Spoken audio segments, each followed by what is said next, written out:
Akhirnya terbukti sudah hasil dari pertandingan debut pertama Patrick Kluivert. Sampai bingung gue nyebutnya namanya tuh gimana tuh. Menang kan kita 5-1. 4 sehat 5 sempurna ya. 4 sehat 5-1. Iya, 4 sehat 5-1. Ya Allah. Tadi dulu, ya. Aduh.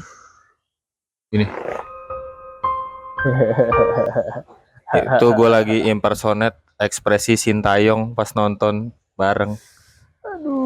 Tim yang capek-capek gua buat dihancurkan sama Patrick Kluivert. Itu mungkin dalam hatinya dia ya. Kan gue udah bilang jangan ganti pelatih pas turnamen masih jalan. Kan dibales tapi sama yang itu kan ada tuh yang pas komen tuh di Instagram, Pak lihat nih Pak, ada satu lagi yang pernyataan. Kan dibales sama si Ono L Podcast. Nggak penting mas. Loh kok nggak penting? Enggak, itu yang pas timnya Sintayong ada di Deddy Kobuzer gitu loh. Aduh, kan gue udah bilang akhirnya begini. Kemarin juga disindir juga tuh sama Dokter Tirta dan kawan-kawan di Vindes ya soal ini. Ya bagaimana ya? Nih gue kalau ini karena puasa aja nih gue nahan-nahan nih. Aduh.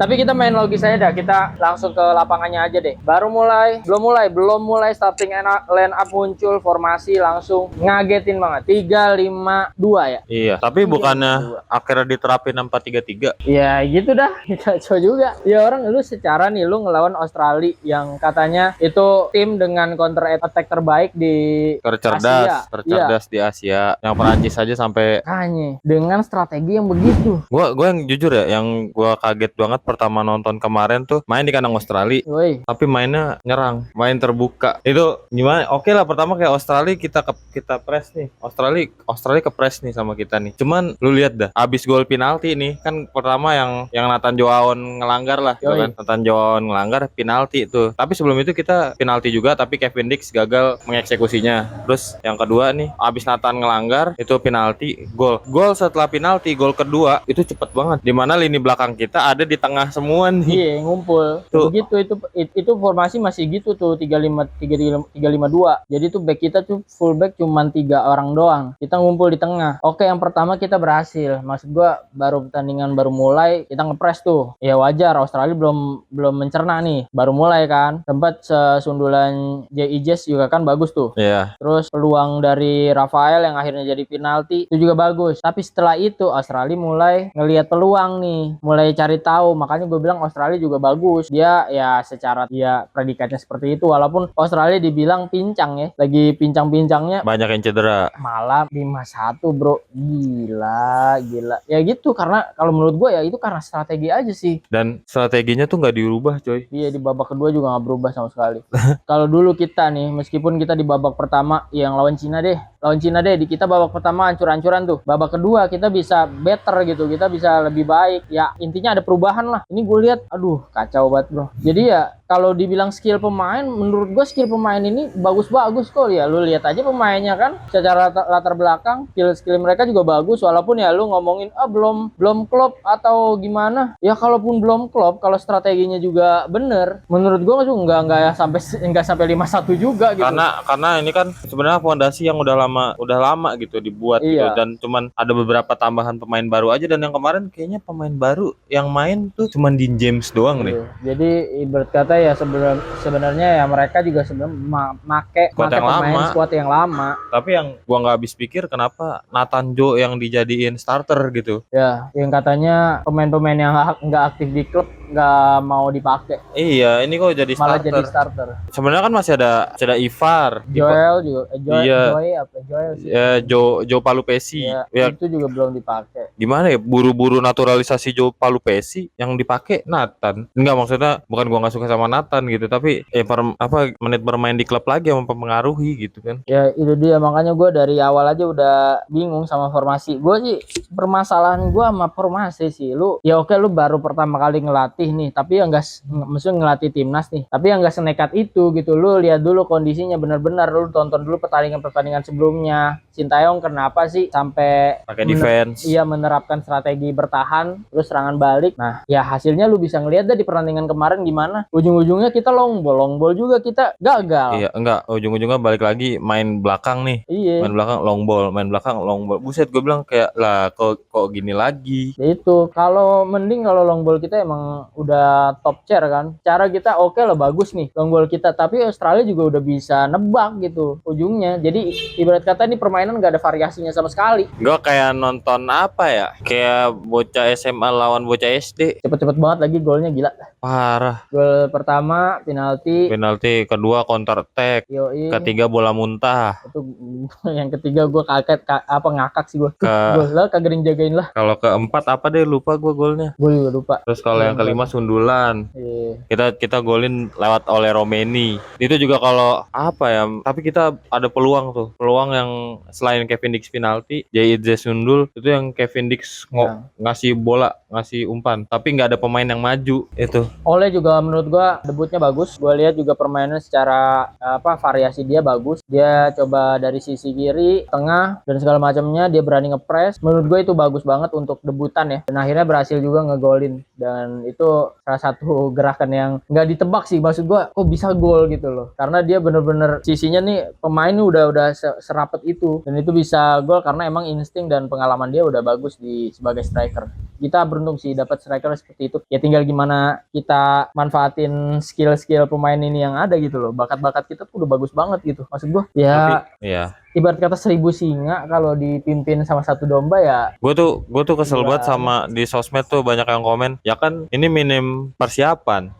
Ya kan ini tim baru, wajar dong pelatih adaptasi. Kalau mau adaptasi jangan pas lagi di sini. Adaptasi tuh kalau udah nggak ngejalanin apa ya? Bukan kompetisi, maksudnya turnamen gitu yang ada targetnya gitu. Kalau lagi gimana? Tim yang sebelumnya ini udah kebentuk gitu. Iya. Yang pelatih sebelum ini udah kebentuk gitu, udah Berapa sih? mateng. 5 tahun ya? Iya, 4 tahun, 5 tahun. Nah, era pelatih sebelumnya pas dia baru datang, itu aja nemuin chemistry-nya butuh waktu gitu. Dan ini malah udah nemu di momen yang penting, krusial, di mana kita punya chance, punya kesempatan untuk bisa lolos ke Piala Dunia, ganti pelatih, mulai lagi dari nol. Itu dia. Karena kita udah nggak bisa proses lagi. Maksud gua udah di depan mata nih. Iya. Ya harus selesai saat itu juga. Maksud gua harus menang, ya harus menang. Malah harus menang wajib. Dan gitu. selalu pembelaannya kan ada ronde 3, ada ronde 4. Kalau bisa ronde 2, kenapa harus ronde 3, ronde 4?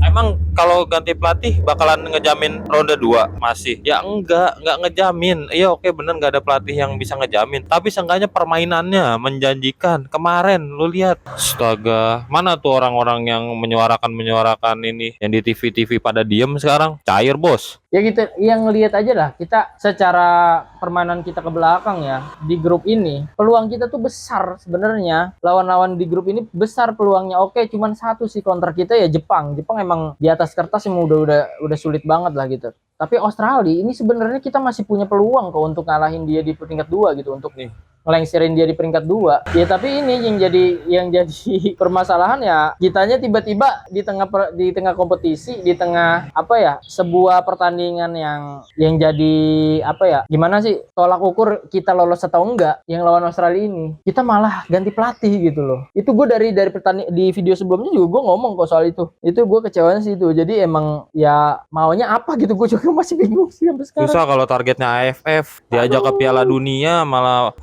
maksud gua gini ya, kita lawan Australia September, Australia lagi nggak pincang, pemainnya masih banyak gitu, bahkan ada yang wonderkid yang kalau nggak salah yang di Munchen ya, yang main di Liga Jerman gitu, ada main, kita bisa nahan imbang 0-0. Itu Australia lagi hitungannya lagi full squad, men. Yoi. Ya oke, keuntungan kan mainnya kita di GBK bang. Iya gue tahu, bukan masalah di GBK apa enggak. Kalau kemarin pun main di GBK kayak gitu, gue nggak yakin menang, anjir, nggak yakin bisa imbang gitu. Ya kan, terus gimana ya? Ya kita sadar diri gitu, kita tim yang emang belum stabil gitu. Kalau untuk nyerang terus balik tiba-tiba, kita belum siap untuk ngadepin serangan balik yang mendadak gitu. Makanya banyak yang bilang kan, main bola kok defense, main bola total football lah. Ini total football kan yang kalian mau, malah total kebantai. Nggak bisa karena emang kita kalau mau nerapin total football artinya kita udah harus siap untuk nutupin celah-celah yang bakalan bisa dijebol musuh kayak kemarin aja kan. Iya, terus nih kalau kayak gini gue nggak yakin sama lawan Bahrain, anjir. Masa ya lawan Bahrain, momen yang kita tunggu-tunggu nih. Yoi. Di GBK,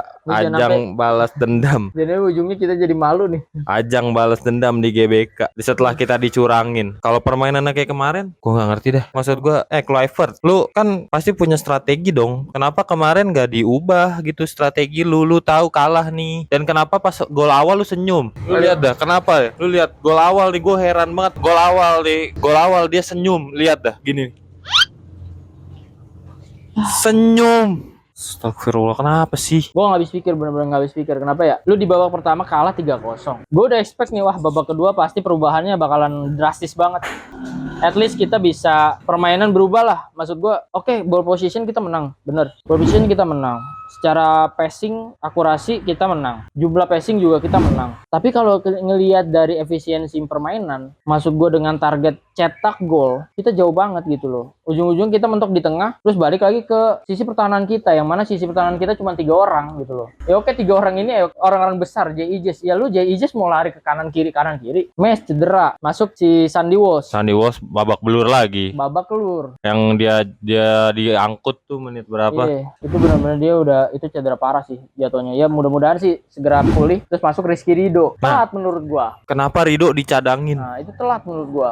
Itulah jadi yang bikin kita mikir, oh ternyata gini loh, kenapa si STY tuh pakai 3 center back di pertahanan kita, di formasi kita sebelumnya kan 4-3-3 ya kita ya Om Sintayong ya. Itu kita pakai 3 center back, ada Justin Hapner, Jay Ijaz sama Rizky Ridho. Ya ini karena emang kita tuh belum bisa nutupin celah kalau kita main total football. Ya oke, pemain-pemain kita emang bagus, mayoritas main di Belanda. Main di Liga Eropa, ada yang di Inggris, Italia. Ya dalam artinya mostly di Belanda kan, dan darah-darah Belanda kan. Ya oke, mereka punya darah total football. Oke, tapi kan penerapannya nggak semestinya bisa dilakuin gitu aja gitu loh. Karena kan ya tim ini bukan tim di klub yang emang ngumpul setiap hari gitu. Latihan setiap saat, di 1 tahun itu dia latihannya banyak gitu. Ya enggak, latihannya cuma di ya pertandingan jeda internasional doang. Ya itu sih yang jadi minus sih. Kalau lu mau menerapkan total football ya lu harus siap untuk nutupin celah-celah itu. Ya kalau yang main squad Belanda full kayak siapa backnya? Gue lupa, Liverpool. Van Dijk.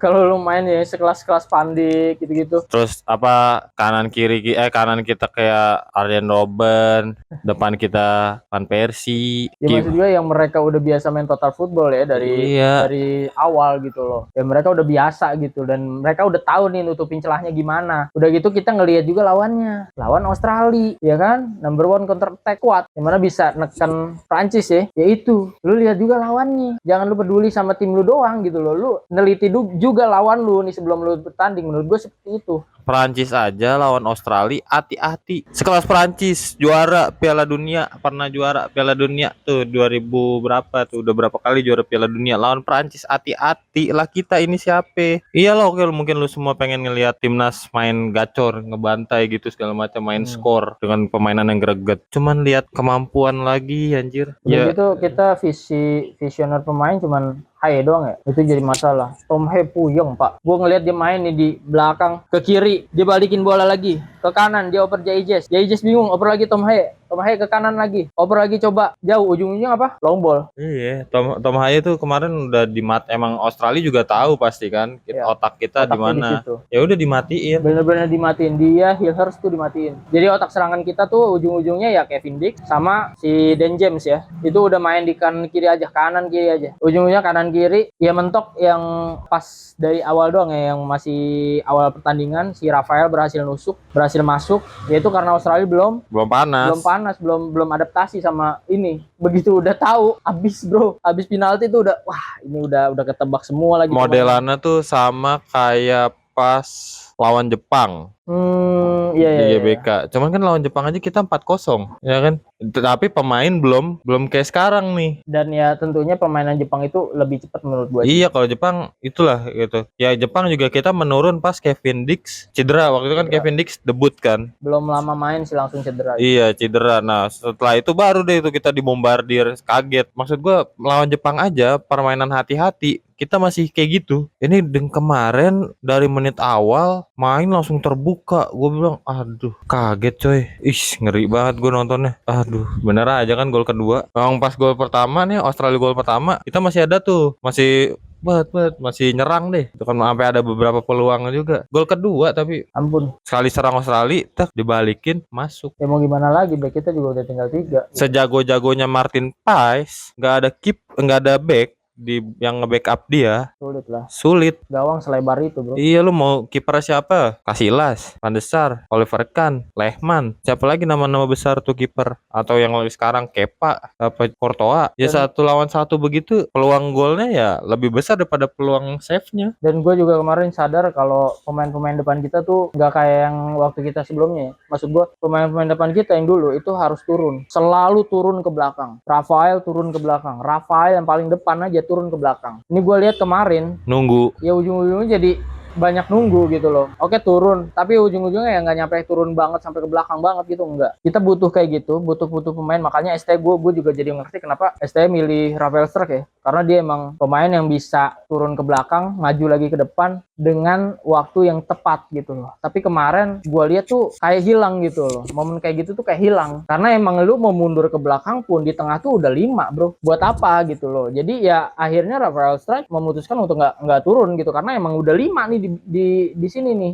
Udah serapet itu aja masih kena gitu celahnya. Karena di kanan kirinya nggak ada, which is center back back kita itu cuma tiga orang, kanan kirinya nggak ada. Ini pusing nih. Jadi menurut gua gimana ya, udahlah kita ngelihat pertandingan ke depan aja dah. Gua udah males banget membahasnya sebenarnya, tapi intinya gitu, lu bisa ngelihat sendiri, bukan kita dong ya, maksud gua orang-orang awam pun bisa ngelihat sendiri lah perbedaan pemain kita sebelumnya sama ini. Tapi ini jangan lupain, menurut gua kemarin kalau nggak ada dia kita bakal bisa lebih ke bantai lagi. Apa itu? Calvin Verdong. Karena Calvin Verdong nggak pernah gagal ya setiap pertandingan. Calvin Verdong tuh kemarin penempatannya, posisinya itu pas gitu, dan dia kan banyak nutup pergerakan lawan juga gitu kan. Dia tahu gitu momennya dia, timingnya dia harus gimana. Itu sih yang kemarin yang bisa gue salutnya sama Calvin Verdong aja kemarin udah. Sama yang lain juga salut nih atas perjuangannya nih. Keren juga gitu untuk begitu ketinggalan 3-0 nggak ngedown, semangat juangnya tetap ada. Tapi ya Calvin Verdong itu yang paling the best sih menurut gue kemarin. By the way, Eliano Rangers main kemarin. Gimana menurut tuh performa dia? Yang kita pertanyakan waktu itu kenapa nggak dipilih Sintayong? Ya kalau lihat kemarin menurut gue ya pantas dia dicadangin sih. Kalau gue sih ngelihatnya sih sebenarnya dia oke-oke aja. Secara permainan juga dia nggak buruk. Lu bisa ngelihat sih yang gol si Ole kan dia mulai dari dia juga kan. Dia ke Kevin Dix ke depan. Dia juga kemarin kan bukan inti kan, tapi masuk subs kan babak kedua ya kalau nggak salah. Cuman menurut gua mainnya emang nggak buruk nih. Cuman kayak apa ya, mungkin mentalnya juga kali yang masih belum siap gitu loh. Kayak masih agak sedikit ragu, ada keraguan gitu. Dan ya nggak apa-apa, cuman ya kalau ditanya dia udah cocok jadi starter apa belum sih menurut gua. Ya karena banyak juga di posisi dia sih. Cuman ya kita bisa lihat ya pertandingan kemarin gimana. Militansi kita udah cukup bagus. Gua bersyukur banget mereka mau tetap main dengan tekanan seperti itu, main maksimal dengan tekanan seperti itu udah cukup bagus. Ya hopefully gua udah langsung aja dah ke Bahrain. Hopefully di Bahrain kita bisa belajar dari kesalahan ini. Kalau benar-benar nggak bisa belajar banget dari pertandingan lawan Australia ini, gue udah nggak bisa berkata-kata lagi. Mungkin gue nggak mau bikin video lagi tentang timnas, karena ya gue bingung gitu loh, apa yang mau dibahas lagi gitu. Apakah omongan kita benar-benar diterapin gitu loh, kritikan kita benar-benar didengerin gitu loh sama orang-orang PSSI gitu, maksud gue gitu. Nggak penting mas. Ini lawan Bahrain, kalau sampai seburuk itu, seburuk deh, menang gue nggak mau tahu harus menang, nggak ada. Kan targetnya dia lawan Australia 1 poin, lawan Bahrain 3 poin, ya kan? Mau nggak mau ya harus menang. Harus wajib. Ya nggak mau terima ada alasan kayak masih ada kan dengan kekalahan kemarin tuh kan sempet tuh ada bunyi ada suara-suara yang kayak tenang, masih ada Bahrain, masih ada Cina.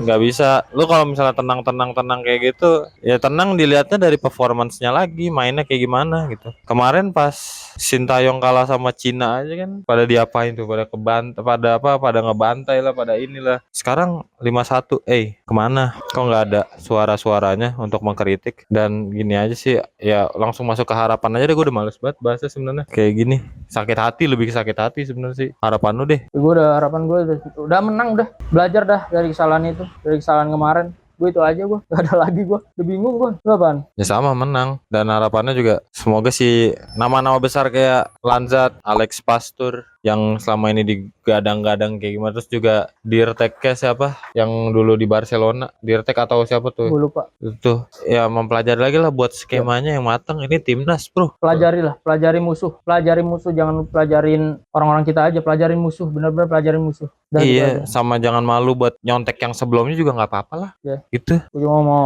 Indonesia lebih baik. Setiap pendukung timnas mau Indonesia lebih baik. Nggak ada yang lebih. Cuma jujur buat performance kemarin ya kecewa aja sih. Bukan kecewa sama perjuangan pemainnya ya. Cuman keputusan tim pelatih mungkin yang kayak gitu. Pemain kan main sesuai dengan instruksi pelatih, ya kan. Udah itu aja sih. Dah, thank you dah, gue udah malas banget.